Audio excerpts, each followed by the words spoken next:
మీ personal interviews మరియు వ్యాపార ప్రకటనల కొరకు ఈ నెంబర్ని సంప్రదించండి. నమస్తే, వెల్కమ్ టు మనం టీవీ. నా పేరు వలి. ప్రస్తుతం నాతో పాటు స్టూడియోలో ఉన్నారు ప్రముఖ రాజకీయ విశ్లేషకులు కృష్ణకుమార్ గారు. వారితో మాట్లాడదాం. మేడం నమస్తే. నమస్తే మేడం, వైసీపీ నాయకులు ఎమ్మెల్సీ అనంతబాబు రాసలీలకు సంబంధించిన ఒక వీడియో తెగ వైరల్ అవుతోంది.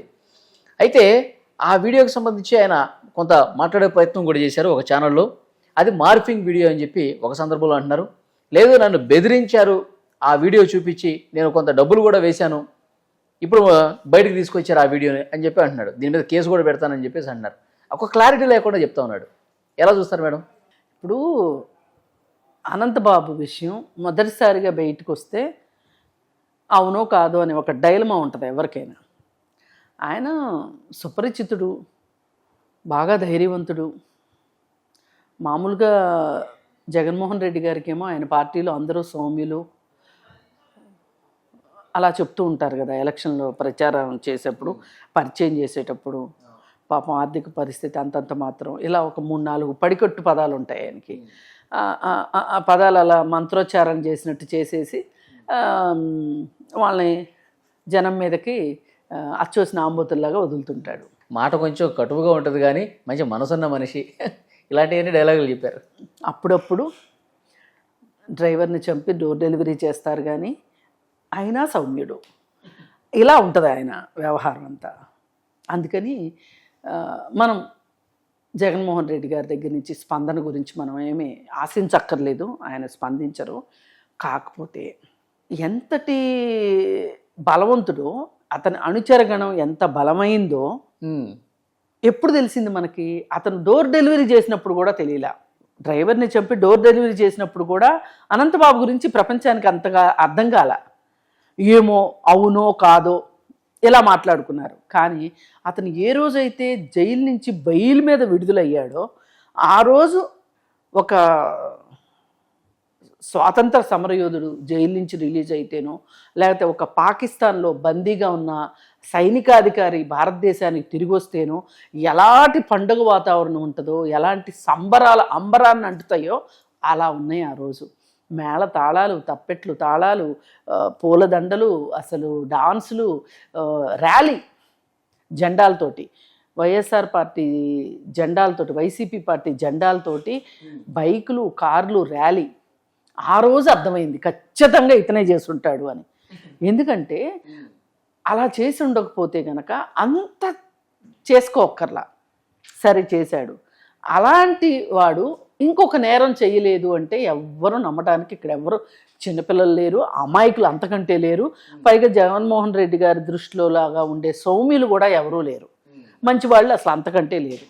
సో అసలు మనం ఎమ్మెల్సీ అనంతబాబు గురించి ఒక నిమిషం మాట్లాడుకోవాలి అంటే, అయితే ఇప్పుడు ఎమ్మెల్సీ అనంతబాబు మొదటిసారిగా ఇట్లాంటి విషయంలో ఏమన్నా వ్యవహారంలో చిక్కుకుంటే పోనీలే ఏదో పొరపాటు జరుగుంటుంది, ఎక్కడో ఏదో తేడా కొట్టింది అనుకోవచ్చు.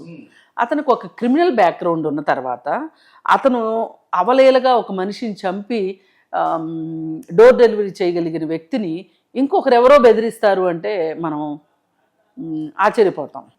ఈ మాట ఇక్కడి నుంచి వచ్చిందంటే ఇప్పుడు ఆయన్ని ఇవన్నీ సామాజిక మాధ్యమాల్లో చెక్కలు కొడుతున్నాయి బాబు, నీకు సంబంధించినవి, వీటి గురించి నీ వివరణ ఏంటి అని అడిగితే 3 రకాల వెర్షన్లు చెప్పాడు. అందులో ఉన్నది నేనే, నన్ను బెదిరించారు, నన్ను భయపెట్టారు అనేది ఒకటి, మార్ఫింగ్ చేశారని ఇంకొకటి, హనీ ట్రాప్ చేశారని ఇంకొకటి. అవును, ఇవన్నీ చెప్పక్కర్లా. అసలు నిజంగా భయపెట్టినా బెదిరించినా ఇలాంటి పనులు చేయరు ఎవరు. ఇక్కడ హనీ ట్రాప్, మార్ఫింగ్ రెండు వేరు వేరు మేడం. రెండు వేరు వేరు. అసలు హనీ ట్రాప్ అంటే ఆయన ఉన్నట్టే కదా. హనీ ట్రాప్ అంటే ఆయన ఉన్నట్టే. ఈయనమేట్ చేస్తేనే హనీ ట్రాప్ అంటారు. లేదండి, నాలాగా ఉన్న ఒక వ్యక్తిని పట్టుకుని వచ్చి వాళ్ళు ఫేస్ మార్ఫింగ్ చేశారండి అంటే నిజం కావచ్చు అని అనుకుంటాం.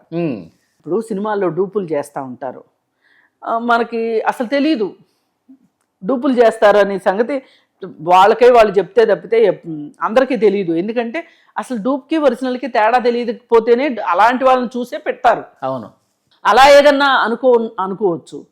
పోనీ అసలు ఈ పార్టీకి ఇలాంటి చరిత్ర లేదా అంటే, మన గోరంట్ల మాధవ్ ఉన్నాడు కదా, ఆయన సంగతి చూసాము. ఆయన కూడా నేను కాదన్నాడు కాసేపు. కానీ ఎవరో అందరికీ తెలుసు. ఇప్పుడు ఈయన ఏం చెప్పాలని చూసినా ప్రపంచానికి ఆయన ఏమైనా చెప్తే విని ఊరుకుంటారేమో కానీ అందులో ఉన్నది ఆయనే. ఒక్కొక్కసారి అనుకోకుండా తొట్టుపాటుతోటి ఒప్పేసుకుంటున్నాడు, మళ్ళీ వెంటనే మైకోలోంచి బయట పడిపోయి మాట్లాడుతున్నాడు. ఏదేమైనా ఇవన్నీ దురదృష్టకరం అండి. ఒకరికి ఆదర్శంగా ఉండవలసిన ఒక ప్రజాప్రతినిధి మనం ఇలాంటి వాళ్ళని ఊహించుకోలేము. పైగా ఇంకొక దురదృష్టం ఏంటంటేనండి, ఎమ్మెల్సీలు అంటే ఎలా ఉండేవాళ్ళు అంటే ఇదివరకు సామాజిక ఉద్యమాల్లో పాల్గొన్న వాళ్ళు కావచ్చు, రిటైర్డ్ టీచర్స్ కావచ్చు, రిటైర్డ్ ప్రొఫెసర్స్ కావచ్చు, రిటైర్డ్ సైంటిస్టులు కావచ్చు, అలాగే రాజకీయ పార్టీల్లో ఆల్రెడీ ఎమ్మెల్యేలుగా ఎంపీలుగా ప్రజాక్షేత్రంలో వాళ్ళని వాళ్ళు ప్రూవ్ చేసుకుని అపారమైన అనుభవం సంపాదించిన రిటైర్ అయిన రాజకీయ నాయకులు కానీ ఎమ్మెల్సీలుగా ఉండేవాళ్ళు. రిటైర్ అవ్వడం అంటే ఏంటంటే జనరల్ ఎలక్షన్స్లో పోటీ చేయకోకుండా మామూలుగా ఇలా ఎమ్మెల్సీలు అవుతున్నవారు అంటే అత్యంత అనుభవం కలిగిన వాళ్ళు ఉంటారు. సో పెద్దల సభ అంటారు దాన్ని, పెద్దల సభ అంటారు. అందుకే ఆ పెద్దల సభలో ఇప్పుడు ఈ సభలో బిల్లు ఆమోదం పొందినా కానీ ఖచ్చితంగా పెద్దల సభలో కూడా ఆమోదం పొందాలంటారు. ఎందుకు అంటే ఇక్కడ ఏవైనా రాజకీయ ఒత్తిడితోనో ఇంకోటో ఇక్కడ ఒకవేళ ఉన్న పొరపాటు నిర్ణయం చేస్తే వాళ్ళు ఇప్పుడు పిల్లలు పరీక్షలు రాసిన తర్వాత పేపర్లు దిద్ది మార్కులు వేస్తారు చూడండి, ఆ విధంగా ఉంటాయి అన్నమాట. అంటే అనుకున్నది అనుకున్నట్లుగా సజావుగా జరిగితే ఇలా ఉంటుంది. కానీ ఈ మధ్యకాలంలో ఈ ఎమ్మెల్సీలు చిన్న వాళ్ళు రాజకీయ పునరావాసం కోసం వచ్చేవాళ్ళు, అలాగే డబ్బులున్న వాళ్ళు నామినేట్ చేయటమే కదా ఇది ఎమ్మెల్సీ అంటే. ఇలా చేసే దగ్గర ప్రభుత్వాలు అధికారంలోకి వచ్చిన తర్వాత వీళ్ళు ఎందుకు లొంగిపోతున్నారో తెలియదు. ఇప్పుడు పార్లమెంట్లో కూడా చూస్తూ ఉంటాను, అక్కడ దిగువ సభలో రేఖ తీసుకున్నారు, సచిన్ టెండూల్కర్ని తీసుకున్నారు. వీళ్ళు అసలు వాళ్ళ అటెండెన్స్ చూస్తే ఆశ్చర్యం వేస్తే అవును, మళ్ళీ వాళ్ళు జీతాలు తీసుకుంటారు. ఇప్పుడు అలా కాకుండా కాస్త మాట్లాడగలిగే వాళ్ళు, అపారమైన అనుభవంతో సలహా సూచనలు ఇచ్చేవాళ్ళు వస్తే గనక మనకి చాలా బాగుంటుంది. ఒక రకంగా ఆ సభను నిర్వహించడానికి ఖర్చు అయ్యే డబ్బులన్నీ మన దేశం డబ్బులే కదా, ప్రజల డబ్బులే కదా. ఏం చేసినా ప్రభుత్వంలో ఉన్నవాళ్ళు చేసే ఒక విధాన నిర్ణయం కావచ్చు, తీసుకునే నిర్ణయం కావచ్చు, ప్రజలకు ఉపయోగపడేలాగా ఉండాలి. ఇలా అసలు సభలకే రాని వాళ్ళని, అలంకారప్రాయంగా వచ్చే వాళ్ళని అసలు వీళ్ళని ఎందుకు పెట్టాలి? పెట్టకూడదు. ఎందుకంటే వాళ్ళకి ఏదో ప్రజాదరణ ఉంది కాబట్టి ఆ ఇళయరాజాకి ఇచ్చారండి. పార్టీల స్వప్రయోజనాల కోసం ఇట్లా ఇచ్చేస్తూ ఉంటారు. అసలు ఇళయరాజాకి ఇచ్చారు. అసలు ఇళయరాజా ఏం చేస్తాడండి? అక్కడ కూర్చొని పాటలు పాడతాడా? ఆయన విద్వత్వం నేనేమి శంకించట్లేదు. ఇళయరాజా అంటే నాకు చాలా గౌరవం, ఆయన పాటలు చాలా బాగుంటాయి. కానీ ఏం చేస్తారు వీళ్ళు? ప్రజల కోసం ఏం చేస్తారు? ఎందుకు తీసుకుంటున్నారు? ఇది ఈ రాజకీయ పార్టీలు వాళ్ళ మనుగడ కోసం చేసే ఎత్తులు పై ఎత్తులు అన్నమాట. ఈ విధంగా చూస్తే అనంతబాబు ఇలాంటి నేర మనస్తత్వం ఉన్నవాడిని అసలు అతను చూస్తేనే అర్థమవుతుంది. పిల్ల వేషాలు, పిల్లోడు గట్టిగా మాట్లాడితే 30 ఏళ్ళు 32 ఏళ్ళు ఉన్నట్టు లేవు. ఎందుకు అతనికి ఇవ్వాలి అసలు ఎమ్మెల్సీ? నేను మీ పార్టీలో కూడా అనుభవజ్ఞులు ఉంటారుగా. లేదు అంటే మీ పార్టీలో ఆ పార్టీలోంచి వచ్చిన వాళ్ళు, ఈ పార్టీలోంచి వచ్చిన వాళ్ళు ఉన్నారు తప్పితే అసలు వైసీపీ పార్టీకి ఈ పార్టీ కోసమే పుట్టిన వాళ్ళు ఒక్కళ్ళు లేరు. మీరు లెక్కేస్తే జగన్మోహన్ రెడ్డి కాంగ్రెస్ నుంచి వచ్చాడు. ఇంక మీరు ఎవరి పేరైనా చెప్పండి, ఏదో ఒక పార్టీలో నుంచే వచ్చారు. కానీ కాంగ్రెసే వైఎస్ఆర్ కాంగ్రెస్ అయింది. అయ్యేసరికి వీళ్ళ బుద్ధులు ఎట్లా ఉంటాయి? ఇప్పుడు ఈ పార్టీ మనుగడ కోసం, గెలవటం కోసం డబ్బులున్న వాళ్ళని, ఇలా బజారు పనులు చేసే వాళ్ళని, ఇలా నీతి నియమాలు లేని వాళ్ళని అందరినీ పార్టీలో చేర్చుకోవటం. ఆ రోజు గోరంట్ల మాధవ్ ఒక సిఐగా ఉండి ప్రభుత్వానికి వ్యతిరేకించిన వీర కిషోరము, యువ కిషోరము అన్నట్లు వాడేదో మీసాలు మేలేశాడు కదా అని చెప్పి గోరంట్ల మాధవ్ సీట్ ఇస్తే ఆ కుక్కని తీసుకెళ్ళి కనకపు సింహాసనం మీద కూర్చోబెట్టినట్టు అవలా తీసుకెళ్ళి ఏం చేశాడు? అసలు ఒక్కరోజు పార్లమెంట్లో మాట్లాడింది ఉందా? మొత్తం 5 సంవత్సరాల కాలంలో.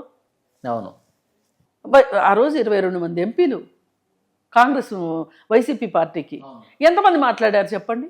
పైగా తెలుగుదేశం వాళ్ళు ఉన్నది ముగ్గురు, ఆ ముగ్గురు రాష్ట్రం కోసము విభజన చట్టాల గురించి ఏదన్నా మాట్లాడుతుంటే రే కూర్చోరా అని రవిడి మాటలు మాట్లాడడం తప్పితే. అందుకని ఈ పార్టీని చూసి, ఈ పార్టీలో ఉన్న మనుషులను చూసి ఎలా ఉండకూడదో నేర్చుకోండి. ఇప్పుడు ఇదే తప్పు తెలుగుదేశం పార్టీ చేసినా తప్పే. అవును, మీరు ఎంచుకోండి. ఎమ్మెల్సీ అంటే వాళ్ళకు ఒక వయో పరిమితి పెట్టండి. చట్టం లేకపోవచ్చు, అన్ని చట్టాలే చెప్తాయా? కామన్ సెన్స్ కూడా పనిచేయాలి కదా. అసలు వీళ్ళు ఎందుకు పెట్టుకుంటున్నాము? ప్రజాసేవ కోసం, మంచి నిర్ణయాలు తీసుకుంటారని. మరి ప్రజాసేవ చేయడు వీడు, మంచి విధాన నిర్ణయాలు తీసుకునే వయసు లేదు, అనుభవం లేదు. ఆ పార్టీలో చాలా మంది అట్లా కనిపిస్తున్నారు మేడం. ఇప్పుడు మీరు ఇంతకుముందు గోరంట్ల మాధవ్ చెప్పినట్టు, తర్వాత అంబటి రాంబాబు కావచ్చు, తర్వాత అవంతి శ్రీనివాస్ కావచ్చు, గంట దువ్వాడ శ్రీనివాసు, ఈ వ్యవహారాలన్నీ ఇలాగే ఉన్నాయి కదా. అసలు వాళ్ళకి వంటికి వయసు వచ్చింది కానీ బుర్రకు అసలు ఏమాత్రం వయసును పరిణితి రాలేదండి. అందుకే ఒక్కొక్కరిది బయట పడుతుంది, ఇంకా బయటకు వస్తాయి. చూడండి మీరు ఏం ఆశ్చర్యపోవక్కర్లా. ఇప్పుడు గెలిచిన 11 మంది సంగతి ఏంటి, ఆ పార్టీలో ఉన్నాము అనిపించుకుంటున్న వాళ్ళ సంగతి ఏంటి, అందరూ బయటకు వస్తాయి. ఒక్కొక్క స్కామ్ బయటకు వస్తుంది. అసలు ఆ పార్టీలోనే ఆ డిసిప్లిన్ లేదు, ఆ క్రమశిక్షణ లేదు. ఎవడు ఏ మాట మాట్లాడాలి, ఎంతవరకు మాట్లాడాలి, ఎలా మాట్లాడాలి అని. లేకపోతే అతను జోగి రమేష్ కొడుకు జోగి రాజీవ్ అతనెంత, అతని వయసు ఎంత, అతను ఎలాంటి మాటలు మాట్లాడాడు? అవును, మా నాన్న మీద కక్షతో నన్ను అరెస్ట్ చేస్తున్నారు అంటాడు. అంతకుముందు ఏం మాట్లాడాడు? రాష్ట్రానికి 2 సార్లు సీఎం, 3 సార్లు సీఎంగా చేసిన వ్యక్తి, 14 సంవత్సరాలు సీఎంగా ఉన్న వ్యక్తి గురించి అతని వయసు ఒకప్పుడు ఎప్పుడోనే అతను కాంగ్రెస్లో యూత్ లీడర్గా ఉండి ఎప్పుడో మంత్రిగా చేశాడు నారా చంద్రబాబు నాయుడు గారు. అంటే ఇవన్నీ ఉన్నాయని తప్పులు చేసినా క్షమించమని నేను ఎప్పుడు మాట్లాడను. విధాన నిర్ణయం ఏదైనా తప్పు ఉంటే తప్పుగానే మాట్లాడతాం. కానీ నీకు ఏం తెలుసు అసలు? రాజకీయాలు స్పెల్లింగ్ కూడా తెలియదు నీకు. ఆయన రాజకీయ జీవితం అంతా, ఆయన రాజకీయ జీవితంలో సగం వయసు ఇది గట్టిగా మాట్లాడుకుంటే. నీకెందుకు మాట్లాడావు? ఆయనకు మానసిక జబ్బు ఉందని మాట్లాడతావు నువ్వు. ఆయన పనికిరాడు రాజకీయాలకని చెప్తాడు. ఆయన ఒంటికే జబ్బు ఉందంటే బుర్రకు కూడా జబ్బు ఉందని అర్థమైంది. ఇవన్నీ స్క్రిప్ట్లు. ఎవరికైనా అధికారం రావాలి అంటే వైసీపీ పార్టీలో తాడేపల్లి నుంచి వచ్చే స్క్రిప్ట్లు ఎవడైతే బాగా చెప్తాడో, ఎవరైతే రాగయుక్తంగా మాట్లాడతారో వాళ్ళకల్లా పదవులు ఇచ్చేసి అలాంటి వాళ్ళలోని అనంతబాబు కూడా ఒకడు. అందుకని నాయకుడు అలా ఉన్నాడు కదా మేడం, యథా రాజా తదా అన్నట్టు. యథా రాజా తదా ప్రజ. అందుకని మనం ఎంత తక్కువ మాట్లాడుకుంటే, నేను వాళ్ళని కూడా కోరుకుంటున్నా, ఇంకా మీరు ఇప్పటికి మాకు చూపించిన భాగోతాలు చాలు, ఇంకా చూపించుకుంటుంటే ఆంధ్రప్రదేశ్ కొంచెం ప్రశాంతంగా ఉంటుందని కోరుకుంటున్నాను. ఏది ఏమైనా దీనికి ప్రత్యక్షంగా శిక్ష పడదో తెలియదు కానీ రాజకీయాల్లో మట్టుకు ఇలాంటి పోకట్లు కరెక్ట్ కాదు. రాజకీయ నాయకుడిగా ఎదగాలి అనుకుంటే కొంచెం స్వీయ ఏమంటారు, సెల్ఫ్ కంట్రోల్, స్వీయ నియంత్రణ, క్రమశిక్షణ. ఆ పార్టీ కూడా కొంత క్రమశిక్షణ చర్యలు తీసుకోవాలా? మరి చూద్దాం. జగన్మోహన్ రెడ్డి గారు అసలు స్పందించి గతంలో కూడా ఏం స్పందించలేదు. ఎప్పుడు స్పందించాడు కనుక ఆయన ఎప్పుడు ఇప్పుడు ప్రతిపక్షంలో ఉన్నప్పుడన్నా ఇలాంటివి ఏమన్నా పార్టీకి మంచిది కాదని చెప్పి భావించి ఏమైనా చర్యలు ఉంటే ఏమో చూడాలి. చూద్దాం madam. Thank you very much. Thank you.